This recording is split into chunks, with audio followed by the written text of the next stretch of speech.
Granting এডের ব্যাপারটা যেহেতু মামলাকারী কেউ ছিল না এবং মামলার রায়ে সরাসরি তাদের কথাও বলা হয়নি সুপ্রিম কোর্টে, সরকার যেহেতু পূর্বতন যে মন্ত্রিসভা ছিল তারা অর্ডার করেছিল যে গ্র্যান্টিং এডকেও তারা দেবে, সেটা বর্তমানে যে মন্ত্রিসভা আছে তারা বলছেন যে তারা ওটা চিন্তাভাবনা করছেন কিভাবে দেয়া যায়, কিন্তু সেটা নিয়ে তারা এখনও সিদ্ধান্ত নেননি, নিতে পারেননি। তো এইটা নিয়ে স্বাভাবিকভাবেই গ্র্যান্টিং এডে যারা আছেন তাদের মধ্যে একটা অনিশ্চয়তা তৈরি হয়েছে, কারণ তারাও এই মামলায় ছিলেন, অর্থ সাহায্য করেছেন, তারা ধর্মঘটে অংশগ্রহণ করেছেন। 50% যে বকেয়া তার 50% টাকা সরকারি কর্মচারীদের দেয়া হবে।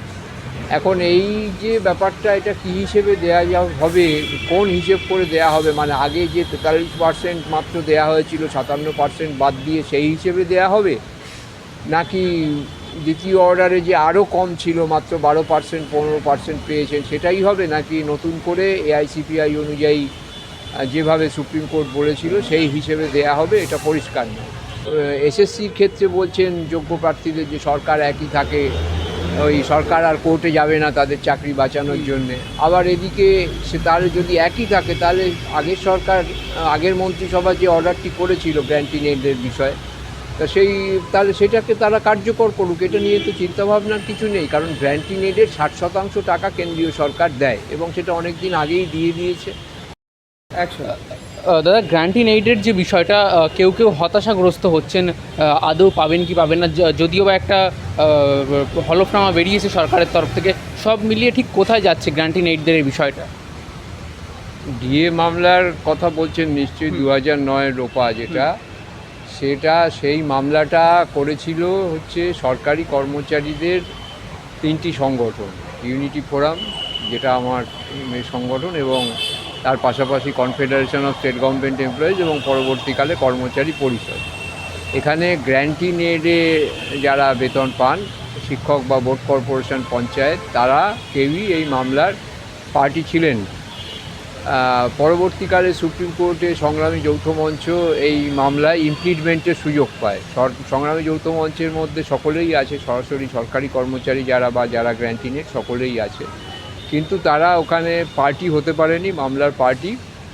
তারা ওখানে কেবলমাত্র শুনানি সুযোগ পায় এবং গোপাল সুব্রমণিয়াম তিনি দাঁড়ানোর ফলে সংগ্রামী যৌথ মঞ্চ এই উদ্যোগটা নেওয়ার জন্যই এই মামলাটা একটা পরিণতি পায়। এবং পরবর্তীকালে মামলার যখন ফল প্রকাশ হচ্ছিল না সেই সময়, সেই দিনই ঘটনাচক্রে আমরা দেখলাম যে রাজ্যের তৎকালীন মুখ্যমন্ত্রী কালো শাল গায়ে দিয়ে তিনি সুপ্রিম কোর্টে সওয়াল করেছিলেন, এবং সেই দিন রাত্রিরেই সুপ্রিম কোর্টের প্রধান বিচারপতি তিনি বলেন যে, নির্দেশ দেন যে তার পরের দিনই ওই মহার্ঘ ভাতার যে সংক্রান্ত যে মামলা তার আদেশনামা বেরোবে, এবং সেটি বেরোয়। এবং সেখানে সরকার যে যে শর্ত দিয়েছিল সেটা আপনারা জানেন, 31শে মার্চের মধ্যে 2026 31শে মার্চের মধ্যে 25% এবং বাকি তারা যে কমিটি ঠিক করে দিয়েছিল ইন্দ্র মালহোত্রার নেতৃত্বে, তারা বাকিটা কিভাবে দেয়া যায় এই বিষয়টা তারা করবে, এবং 15ই এপ্রিল কমপ্লায়েন্স রিপোর্ট দেবে। এবং তার পরবর্তীতে যখন সবাই মিলে পশ্চিমবঙ্গের কর্মচারী, শিক্ষক সবাই মিলে ধর্মঘট করে সুপ্রিম কোর্টের রায় কার্যকর না করার বিরুদ্ধে, তখন হাইকোর্টেও হচ্ছে একটি ওই ধর্মঘট 13ই মার্চ 2026 যে ধর্মঘট হয়, সেই ধর্মঘটে হাইকোর্টের কর্মচারীরাও ব্যাপকভাবে অংশগ্রহণ করেন এবং সেই রিপোর্ট সুপ্রিম কোর্টে যায়। তখন রাজ্যের তৎকালীন মুখ্যমন্ত্রী তিনি ভয় পেয়ে তাড়াতাড়ি বলেন যে মামাটি মানুষের সরকার, সকলকেই ওই বকেয়া মহার্ঘ ভাতার টাকা দেবে, এবং সেই মতো সরকারি কর্মচারীদের জন্যে একটি এবং গ্র্যান্টিং এড তাদের জন্য একটি অর্ডার বের করেন যে তারা এইটা দেবে। কিন্তু তারপরে যেটা দেখা যায় যে সরকারি কর্মচারীদের, শুধু সরকারি কর্মচারীদের জন্যে কিছুটা পরিমাণ একটা ভুলভাল হিসেব করে তাদের যা পাওনা হয় 2016 থেকে 19, তার মাত্র 43% টাকা সরকারি কর্মচারী যারা অবসরপ্রাপ্ত এবং গ্রুপ ডি তারা সরাসরি পান, এবং অন্য যারা আছেন গ্রুপ এবিসি তাদের ওটা প্রভিডেন্ট ফান্ডে ঢুকিয়ে দেওয়া হয়। তো এরপরে আবার আমরা দেখি যে এই যে বর্তমানে যিনি মুখ্যমন্ত্রী আছেন তার সময় ব্যাকডেটে আরেকটি অর্ডার বেরোয়, সেটারও কিছু কিছু টাকা তার আগেই, অর্ডার বেরোনোর আগে থেকেই কিছু কিছু কর্মচারীর অ্যাকাউন্টে ঢুকতে থাকে, সেটা ঢোকেই। এবং তার পরবর্তীতে সরকার গত পরশুদিন একটি আদেশনামা জারি করেছেন যে 2008 থেকে 2019 অবধি 50% যে বকেয়া, তার 50% টাকা সরকারি কর্মচারীদের দেয়া হবে। এখন এই যে ব্যাপারটা, এটা কী হিসেবে দেয়া হবে, কোন হিসেব করে দেয়া হবে, মানে আগে যে 43% মাত্র দেয়া হয়েছিল, 57% বাদ দিয়ে সেই হিসেবে দেয়া হবে, নাকি দ্বিতীয় অর্ডারে যে আরও কম ছিল, মাত্র 12% 15% পেয়েছেন, সেটাই হবে, নাকি নতুন করে এআইসিপিআই অনুযায়ী যেভাবে সুপ্রিম কোর্ট বলেছিল সেই হিসেবে দেয়া হবে, এটা পরিষ্কার নয়। আর গ্র্যান্টিং এডের ব্যাপারটা, যেহেতু মামলাকারী কেউ ছিল না এবং মামলার রায়ে সরাসরি তাদের কথাও বলা হয়নি সুপ্রিম কোর্টে, সরকার যেহেতু পূর্বতন যে মন্ত্রিসভা ছিল তারা অর্ডার করেছিল যে গ্র্যান্টিং এডকেও তারা দেবে, সেটা বর্তমানে যে মন্ত্রিসভা আছে তারা বলছেন যে তারা ওটা চিন্তাভাবনা করছেন কিভাবে দেয়া যায়, কিন্তু সেটা নিয়ে তারা এখনও সিদ্ধান্ত নেননি, নিতে পারেননি। তো এইটা নিয়ে স্বাভাবিকভাবেই গ্র্যান্টিং এডে যারা আছেন তাদের মধ্যে একটা অনিশ্চয়তা তৈরি হয়েছে, কারণ তারাও এই মামলায় ছিলেন, অর্থ সাহায্য করেছেন, তারা ধর্মঘটে অংশগ্রহণ করেছেন। সুতরাং সেই জায়গা থেকে সরকার মুখে বলছে যে তাদের চিন্তাভাবনার মধ্যে আছে, কিন্তু স্বাভাবিকভাবেই তারা কিছুটা অধৈর্য এবং হতাশ হয়ে পড়ছেন। তো সেই বিষয়টা আশা করব যে সরকারের চিন্তাভাবনা দ্রুত প্রতিফলিত হবে। তারা আন্দোলনে না আসার মতো কথাবার্তা বলছেন, তারা একেবারেই ধৈর্য হারিয়ে ফেলছে। হ্যাঁ, এটা তো খুব স্বাভাবিক ব্যাপার যে তারা এই যে রাজ্যে সরকার যে পরিবর্তন হলো, মানে মন্ত্রিসভা যে পরিবর্তন হলো, সেখানে তো তারা বলছেন যে এই কিছুদিন আগে ওই যোগ্য চাকরিহারা যারা, তারা আমাকে নিয়ে গেছিলেন রাজ্যের যিনি বর্তমান শিক্ষামন্ত্রী রয়েছেন, তার সাথে দেখা করতে। তা তিনি একটা কথা বললেন যে সরকার তো আর বদলায় না, সরকার একই থাকে। তাহলে উনি এসএসসির ক্ষেত্রে বলছেন যোগ্য প্রার্থীদের যে সরকার একই থাকে, ওই সরকার আর কোর্টে যাবে না তাদের চাকরি বাঁচানোর জন্যে। আবার এদিকে তাহলে যদি একই থাকে, তাহলে আগের সরকার, আগের মন্ত্রিসভা যে অর্ডারটি করেছিল গ্র্যান্টিং এডের বিষয়ে, তা তাহলে সেটাকে তারা কার্যকর করুক, এটা নিয়ে তো চিন্তাভাবনার কিছু নেই। কারণ গ্র্যান্টিং এডের 60% টাকা কেন্দ্রীয় সরকার দেয় এবং সেটা অনেক দিন আগেই দিয়ে দিয়েছে।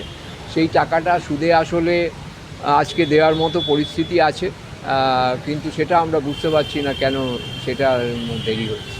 একাধিক কর্মচারীর দাবি, অবসরপ্রাপ্ত কর্মচারীর দাবি যে সরকার পরিবর্তন হলেও বিভিন্ন ক্ষেত্রে আমলা তো একই রয়েছে, সেই ক্ষেত্রে হিসাবের গড়মিলে যে ব্যাপারটা ছিল সেই গড়মিলটা এখনও রয়েই গেছে। এই বিষয়ে কীভাবে দেখছেন? হ্যাঁ, সেটা তো আগের যে মন্ত্রিসভা ছিল তারা যাদের দায়িত্ব দিয়েছিল, আলাপন বন্দ্যোপাধ্যায়, হরিকৃষ্ণ দ্বিবেদী বা মনোজ পন্থ, কিন্তু সেই আমলারা তো এখন নেই, এখন তো অন্য আমলারা আছেন। এবং বর্তমান সরকার তারা বলছেন জিরো টলারেন্স নীতি নিয়ে চলবেন, অর্থাৎ আমলাদেরও কোনো রকম ভুল তারা সহ্য করবেন না। তা সুতরাং আমরা আশা করব যে বর্তমান যে মন্ত্রিসভা আছে তারা আগের আমলারা যে ভুয়ো হিসেব তৈরি করেছিল সেইটাকে তারা নস্যাৎ করে দিয়ে সুপ্রিম কোর্টের রায় মেনে, রাজ্যের মুখ্যমন্ত্রী যেমন বর্তমান মুখ্যমন্ত্রী বলেছেন যে সুপ্রিম কোর্টের যে রায় আছে তারা সেটা অক্ষরে অক্ষরে মানবে, তাহলে সেই মতো তারা স্বচ্ছভাবে হিসেব করে এআইসিপিআই অনুযায়ী যে টাকা, রাজ্য সরকারি টাকা তো পুরো কেন্দ্রীয় সরকার দিয়ে দিয়েছে, সেটা আজ থেকে 16 বছর আগে দিয়েছে, 19 যদি ধরি তাহলেও 7 বছর আগে অর্থ কমিশন বাবদ দিয়ে দিয়েছে। আর গ্র্যান্টিং এডেরও 60% টাকা কেন্দ্রীয় সরকার দিয়ে দিয়েছে। তাহলে সেইটা হিসেব করে কি আছে বা সেই টাকা কোথায় গেছে বা কি, এটাকে স্বচ্ছতার সাথে, যদিও রাজ্য বর্তমান মন্ত্রিসভা তারা বলেছেন যে তারা শ্বেতপত্র প্রকাশ করবেন, সেটা আমরাও এই দাবি করেছিলাম যে শ্বেতপত্র প্রকাশ করতে হবে, তো সেটা ভালো, কিন্তু সেই টাকার ব্যাপারটা পরিষ্কার করে বলে আমরা আশা করব যে এইটা অবিলম্বে এটাকে করতে হবে। অতীতের আমলারা তারা তো এখন সরে গেছে, তো এখন যারা আছেন আমলা তারা সঠিক হিসেব করে এটাকে অবিলম্বে প্রকাশ করুন। গ্রান্টিন এইডের যে নতুন নোটিশটি প্রকাশ পেয়েছে সেখানে একটা শব্দ ব্যবহার হয়েছে, রিলিফ শব্দটি, আর্থিক রিলিফ, আর্থিক সহায়তা, এই শব্দটা ব্যবহার হয়েছে। কনফেডারেশনের উচ্চ নেতৃত্ব এই বিষয়টা নিয়ে একটা যাই হোক ক্ষোভ দেখিয়েছে। আপনি কি এই বিষয়টা সে কীভাবে দেখছেন? না, এই শব্দটা ব্যবহার সম্প্রতি যে আদেশনামাটা বেরিয়েছে সেটা হচ্ছে অবসরপ্রাপ্ত কর্মীদের ক্ষেত্রে, যে যারা কলকাতা কেএমসি এলাকায় যারা ব্যাংকের মাধ্যমে পেনশন পান তাদের কথা বলা হয়েছে। তো এবং সেটা অবসরপ্রাপ্ত বা ফ্যামিলি পেনশন যারা পান তাদের ক্ষেত্রে। তো তাদের অবসরপ্রাপ্ত বা ফ্যামিলি পেনশন তারা ডিয়ারনেস অ্যালাউন্স তো পান না, তারা ডিয়ারনেস রিলিফ পান। তো সেই জন্য ডিয়ারনেস রিলিফ কথাটা আছে। এটা নিয়ে বিতর্ক খুব একটা আছে বলে আমার মনে হয় না, কারণ এটা কর্মরত কর্মচারীদের কথা বলেননি তারা।